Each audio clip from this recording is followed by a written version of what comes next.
Good morning sir. So we welcome you to Aastha. Thank you. आज मैं आपको एक सिनेरियो बताऊंगा। अगर आप ड्यूटी पे है और इमरजेंसी में है और आपके पास एक मरीज छाती में दर्द लेके आता है जिसको चेस्ट पेन कहते हैं, तो आप उसको कैसे अप्रोच करेंगे? ठीक है, एक कॉमन इमरजेंसी है। आप दिन में, रात में, गांव में, जिला अस्पताल में, चिकित्सालय में, अपने घर पड़ोस में कई बार बुलाए जाएंगे कि देखिए छाती में दर्द हो रहा है।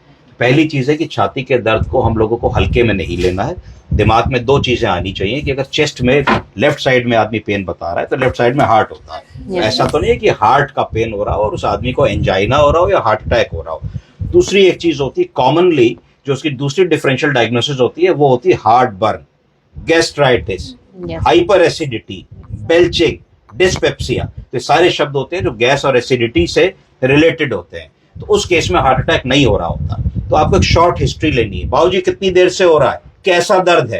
तो अगर हार्ट अटैक का पेन हो रहा होता है तो थ्रॉबिंग पेन होता है। थ्रॉबिंग का मतलब कि चाकू मारे दे रहा है हार्ट के ऊपर, उसको थ्रॉबिंग पेन कहते हैं, कोई निचोड़े डाल रहा है बिल्कुल। और अगर गैस का पेन होता है तो मोर टुवर्ड्स एपिगैस्ट्रिक पेन होता है, हाइपर एसिडिटी वाला दर्द होता है, पित्त का दर्द होता है, एसिड का दर्द होता है। तो उसमें नीचे से ऊपर यहाँ पे दर्द मरीज बताएगा, पर कहेगा कि वो थोड़ा सा जनरलाइज्ड पेन है, यहाँ पे भी आ रहा है। तो तुरंत आपके पास डाइजीन सिरप होनी चाहिए, आपके पास ठंडा दूध होना चाहिए। आप कहिए, फोन पे ही कह दीजिए, आप 1 कप ठंडा दूध फ्रिज से निकाल के पी लीजिए। दूध क्या काम करेगा? दूध एल्कलाइन कर देगा, एल्कलाइजर का काम करेगा, यानी कि जो एसिडिटी हो रही है उस एसिड को बेस में कन्वर्ट कर देगा। डाइजीन सिरप भी वही करेगा, म्यूकेट जेल भी वही करेगा। तो तुरंत आप इसको दे सकते हैं। तो मरीज को आराम आना चाहिए। नहीं आ रहा है तो तुरंत ईसीजी का प्रबंध कीजिए। ईसीजी एक बेसिक इन्वेस्टिगेशन है, 12 लीड ईसीजी, जो आपको करना चाहिए। ईसीजी करते ही आपको पता लग जाएगा कि उस मरीज को हार्ट की प्रॉब्लम हो रही है कि नहीं हो रही है। ईसीजी को डॉक्टर को देखना पड़ेगा, तो आपके पास एक डॉक्टर उपलब्ध होना चाहिए। आजकल बहुत सारी ऐसी संस्थाएं हैं जो टेलीमेडिसिन के द्वारा ईसीजी की रिपोर्टिंग इमीडिएटली कर देती हैं। विदिन 15 सेकंड्स आपके फोन पे, आपके अस्पताल के फोन पे मैसेज आ जाता है। तो अगर हार्ट अटैक निकलता है तो उसको एक्यूट एमआई कहते हैं। क्या कहते हैं? Acute MI, myocardial infarction. तो अगर एक्यूट एमआई की बात हो रही है, मायोकार्डियल इंफार्क्शन की बात हो रही है, तो इमीडिएट मेडिकल इमरजेंसी है। अगर आपके पास इंतजाम है तो आप उसको कैथ लैब में ले जाते हैं। अगर आपके पास आईसीयू है तो आप उसको क्लॉट को घोलने की दवा देते हैं। उस दवा को क्या कहते हैं?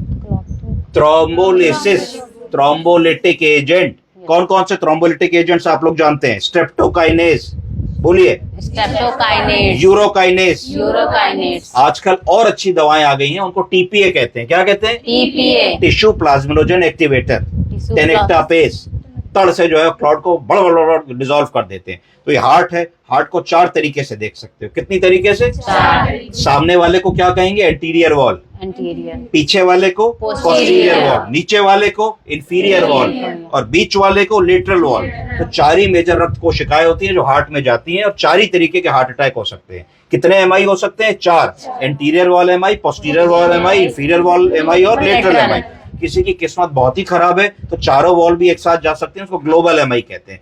ग्लोबल एमआई का मतलब है कि अगर इन चारों में से किसी एक नस में खून जमा तो उस पर्टिकुलर नस से जहां खून जा रहा है वहां जाना, ब्लड रुकेगा, तो उस एक वॉल का एमआई होगा। अगर सिस्टमिक सर्कुलेशन में पीछे ही इतना बड़ा क्लॉट जम गया तो पूरे हार्ट को ब्लड नहीं जाएगा, तो सडन कार्डियक अरेस्ट और सडन डेथ होती है। आपको ध्यान होगा हमारे पुराने president of India doctor APJ Abdul Kalam, है ना, अबुल पाकिर जैनुल आब्दीन कलाम साहब खड़े खड़े स्पीच दे रहे थे, धड़ाम से गिरे और डॉक्टर, टीम, एम्बुलेंस सब थी और 10 सेकंड्स में भी उनको रिससिटेट नहीं किया जा सका। तो जनरली इस तरीके के एग्जांपल्स ग्लोबल एमआई के होते हैं कि उसमें बहुत बड़ा हार्ट अटैक होता है जिसमें हार्ट की चारों चैम्बर्स में खून नहीं जाता, जिसके कारण हार्ट स्टैंड स्टिल हो जाता है। तो दिस इज अबाउट हार्ट। तो आपको हमेशा अपनी प्रैक्टिस में इस चीजों को देखना है कि कैसे हम लोगों को हार्ट को गैस से डिफरेंशिएट करना है। कहीं हम हाइपर एसिडिटी कह के हार्ट अटैक मिस तो नहीं कर रहे हैं। इस पे आप अगर ध्यान रखेंगे तो आप लोगों की जान को बचा सकेंगे। धन्यवाद। जय हिंद, जय भारत। Thank you.